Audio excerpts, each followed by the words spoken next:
நம் புராணங்கள் மேல் நம்பிக்கை இல்லாவிட்டாலும் அதை பற்றி நாம் தவறாக பேசக்கூடாது. பேசினால் ருஷிகளுடைய சாபம் கண்டிப்பா நமக்கு வரும். எதுக்கு சொல்ல வரேன்னு சொன்னா, இது இப்படி இருக்கே,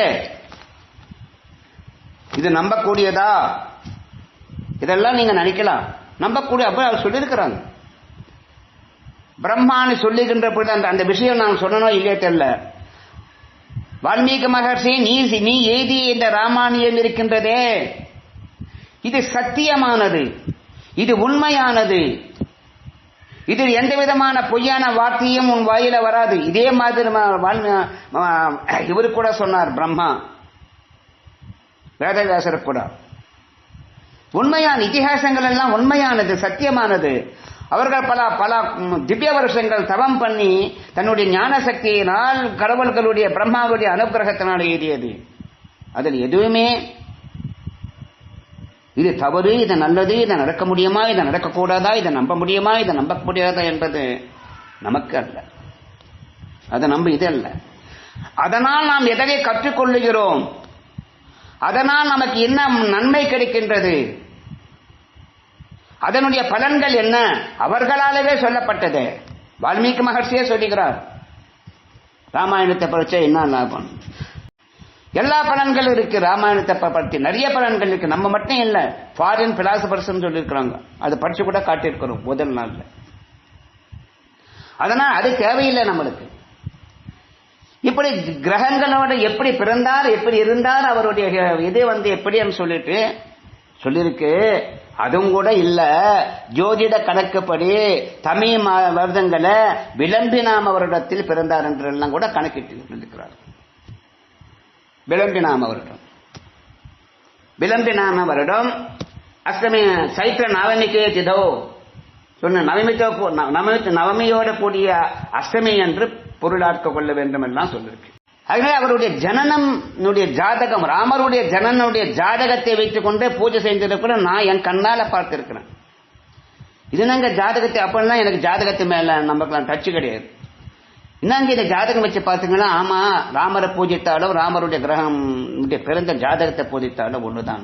அவ்வளவு சிறப்பான கிரகங்களுடைய அம்சத்தில் பிறந்த ராம, லக்ஷ்மண, பரதா, சத்ருக்னர்கள் என்று 4 பேர் தசரத மகாராஜாவிற்கு பிரிகிறார்.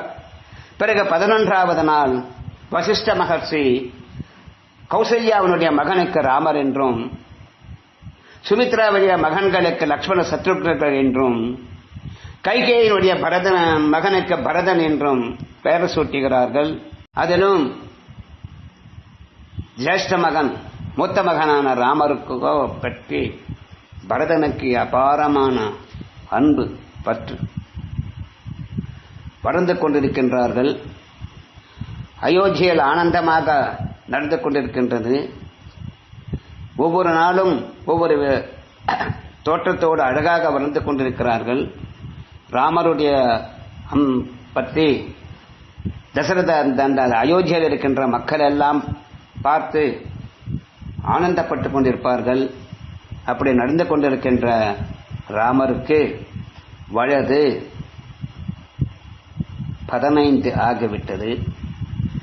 15 வயது ஆகின பிறகு ஒரு நாள், ஒரு நல்ல நாள், விஸ்வாமித்ர மகர்ஷி அயோத்திக்கு வந்து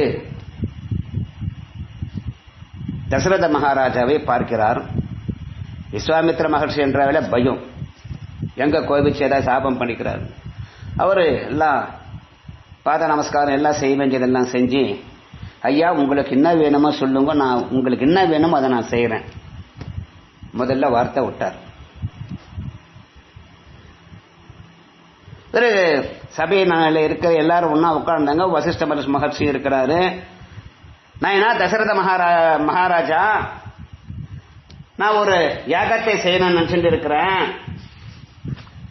அந்த யாகத்துல 2 அரக்கர்கள் ரொம்ப தொல்லை பண்ணிருக்கிறாங்க.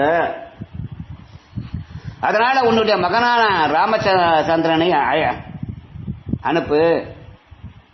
உன்னுடைய மகனான ராமச்சந்திரனை தான் எனக்கு இதற்கு வேற வழி இல்லை. இதுக்கு முன்னே தான் சொன்னோம். நான் சபிக்கலாம், நான் கோபப்படலாம், ஆனா யஜ்ஞம் நடக்கின்ற போது நான் செபிக்க கூடாது. அது மட்டுமல்ல, விஸ்வாமித்திரன் எப்படியெல்லாம் சபிச்சு கஷ்டப்பட்டு கோபப்பட்டு தன்னுடைய தவசக்தி எல்லாம் இழந்தார் என்பது நிச்சயமாக ராமாயணம் முடியுமோ முடியாதோ விஸ்வாமித்திரரை பற்றி கண்டிப்பாக ஓரிரு நாட்கள் இந்த கதை முடிஞ்ச உடனே வரும். இந்த வார்த்தைக்குள்ள வரும். சாதாரணமான விஷயம் அல்ல விஸ்வாமித்திரனுடைய கஷ்டம். ஆகையினால நான் வந்து யஜ்ஞ யாகாதில் பண்ணிட்டு இருக்கிறேன். எனக்கு கோபம் வந்தா நான் கோபம் பண்ணக்கூடாது. அதனால என்னை ரட்சிக்கணும். இதை ரட்சிப்பதற்காக நீ இவர்களை அனுப்பணும். கண்களை தண்ணி வருகிறார் தசரத மகாராஜா. ராவணனுடைய தூதர்கள் அவர்களிடத்தில் போர் புரிவதற்கு 16 வருஷம் கூட ஆகலையே. சிறு குழந்தையா இருக்கிறானே, என்னுடைய மகனை எப்படி அனுப்புவது? அவன் சாதாரணமானவனா ராவணன்? ஐயா, இதை தவிர வேற ஏதாவது நானே வர்றேன், உங்களால் எல்லாம் முடியாது, எனக்கு ராமர் தான் வேணும். அப்போ விஸ்வாமித்ர மகர்ஷி தசரத மகாராஜாவிடம் ஒரு விஷயத்தை சொல்லுகிறார். அது முக்கியமான ஸ்லோகமாக கருதப்படுகின்றது.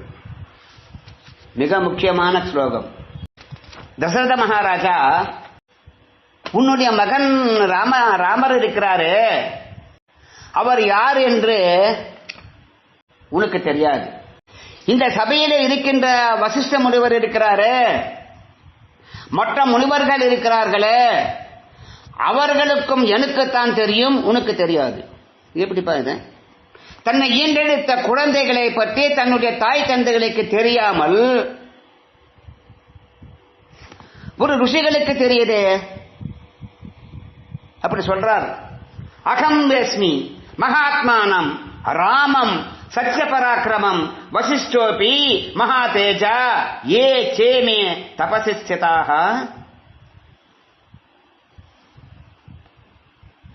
தபசஸ்திதாக, யார் யாரு தவம் பண்ணி இந்த பரம்பொருளை அடைந்தார்களோ, யார் யாருக்கு இந்த தவசக்தி இருக்கின்றதோ அவர்கள் மட்டும் தான் அந்த ராமரை அறிந்து கொள்ள முடியும். தசரத மகாராஜா, உன்னால் இந்த ராமர் யார் என்று அறிந்து கொள்ள முடியாது என்று சொல்லுகின்ற பொழுது, சரி இவர் முடியாது நாயனா, நான் அதுக்கு பதில் சொல்லுகிறார் தசரத மகாராஜா. ஷஷ்டிர் வர்ஷசி சகஸ்ராணி மம ஜாதஸ்ய கௌசிகா துக்க ஓத்பாதி தஸ்சாயம் ந ராமம் சேத்தமர்ஷதி. கௌசிகரே, 60,000 வருடங்களுக்கு பிறகு 60,000 வருடங்களுக்கு பிறகு வயசு வந்த பிறகு எவ்வளவோ கஷ்டப்பட்டு புத்திர காமாட்சி யாகம் செய்து இந்த புத்திரர்களை பெற்றேன் நயனா. என்னுடைய 4 மகன்களும் மேல் அவனுக்கு அவ்வளவு பற்று, அதுவும் என்னுடைய பெரிய மகன் மேல ராமருக்கு மேல் எனக்கு அதிகமான பற்று இருக்கு. புலஸ்த வம்சத்தில் பிறந்த ராவணனோ பயங்கரமானவன். அதனால் நான் இந்த ராமனை அனுப்புவதற்கு எனக்கு விருப்பமில்லை ஐயா. விஸ்வாமித் பூர்வமர்த்தம் பிரதிஸ்ருத்ய பிரதிஜாதம் ஆதுமச்சதி ராகவானா மயுக்தோயம் குலஸ்யாஸ்ய விபர்யः.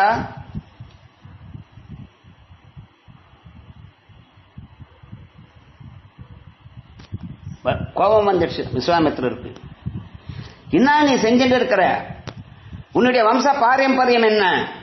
நீ எப்படி ரகுவம்சத்தில் பிறந்து நீ இப்படி சொன்ன வார்த்தையை தவறி விடுகின்றாய் என்று சொல்ல உடனே குறுக்கிறார் வசிஷ்ட மகர்ஷி. எங்க ஏதோ சாபம் பண்றாரு. வசிஷ்ட மகர்ஷி சொல்லுகின்ற பொழுது, பூர்வமத்ரம் ஸ்ருதி பிரதிச்சுச்ச பிரத்யாஜ்ஞம் ஹாதுமச்சசி ராகவான மயுக்தோஜம் குலஸ்யாச விபர்யः. தசரத மகாராஜா, நீ பிறந்த வம்சம் என்ன சொன்னோம், எப்படிப்பட்ட வம்சம்? நீ தவறு செய்யாது.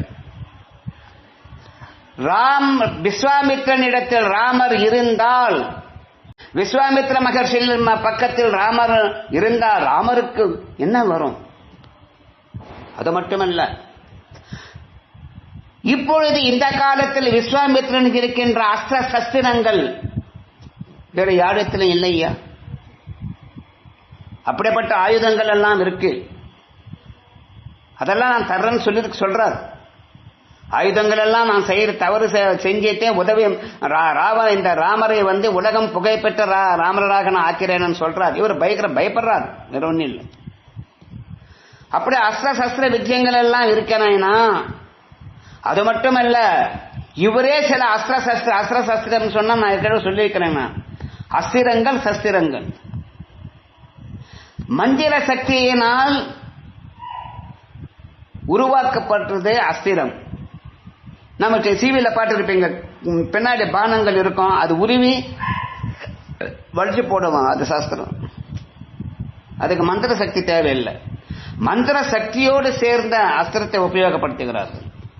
அந்த மந்திர சஸ்திரங்கள் எல்லாம் அவருக்கு தெரியும், அவருக்கு இல்ல, அவர்கிட்ட இல்லாததே இல்லை நாயனா, தேவைப்பட்டால் அவரே கூட உண்டாக்குவார் என்று சொல்லி தசரத மகாராஜாவை சமாதானம் படுத்தி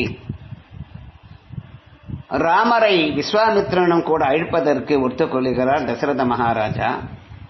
லக்ஷ்மணனும் கூட செல்லுவதற்கு ஒத்துக்கிறார். ராம லக்ஷ்மணர்கள் இருவர்களையும் விஸ்வாமித்திரன் அழைத்து செல்லிக் கொண்டிருக்கிறார். மீதி கதை நாளைக்கு பார்ப்போம். ஓம் யஸ்சந்தசாம் ரிஷபோ விஸ்வரூபः छन्दोऽप्योजभृतादस्सम्बभूव सरेन्द्रो मे ध्वजा शृणोतु अमृतस्य देवधारणो भूजासम् शरीरम् मे विचर्षणम् जिह्वा मे मधुमत्तमा कर्णाभ्याम् भूरि विश्रुवम् ब्रह्मणः कौशोऽसि मेधजा पिहितः श्रुतम् मे गोपाय आवहन्ति वितन्वानाः। ओम् शान्तिः शान्तिः शान्तिः।